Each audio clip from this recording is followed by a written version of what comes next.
Breaking news today. Erdogan speaks highly of his relationship with Russian President Putin. Recep Tayyip Erdogan, President of Turkey, pictured on the left, has spoken highly of his friendship with Putin. Photo, Reuters.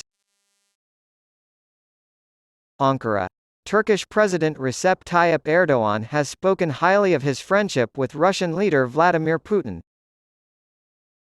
Erdogan claims that the continuation of the Black Sea grain deal would not have been possible without this unique connection.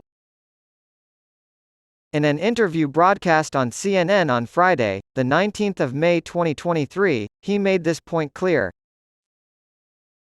In spite of its ongoing military conflict with Russia, Ukraine was able to export grain and fertilizer through an initiative brokered by the United Nations and Turkey in July.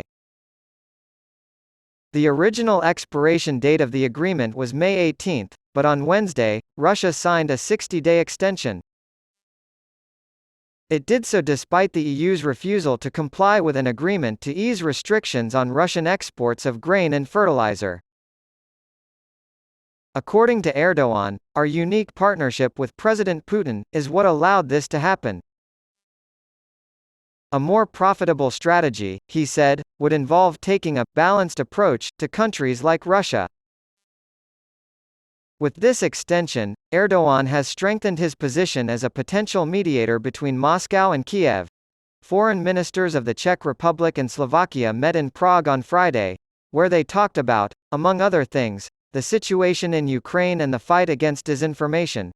Specifically within the S3 and V4 formats, the ministers reaffirmed their commitment to ongoing regional cooperation.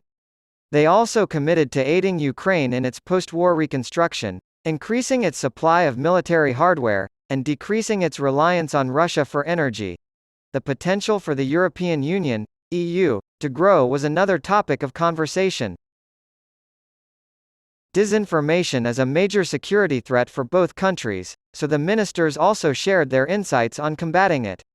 The Czech minister expressed delight at the growing partnership between the Czech and Slovak Stratcom groups, which has allowed for greater knowledge sharing and joint action against disinformation. Miroslav Lajic, the new Foreign and European Affairs Minister of the Slovak Republic, is making his first official trip abroad in his new position. Slovakia and the Czech Republic work closely together in the area of security, with 447 Czech soldiers currently stationed in Slovakia as part of a NATO battle group. The Gift for Putin project in the Czech Republic has announced that they have raised the necessary $2.3 million to purchase the ERM-70 system and rockets for Ukraine, as was previously reported by Ukrinform. According to a Ukrinform correspondent, this was announced by the Czech Republic's Ministry of Foreign Affairs. As Ukraine readies for a spring and summer military campaign, invaders from Russia have been launching missile attacks in an effort to derail those plans.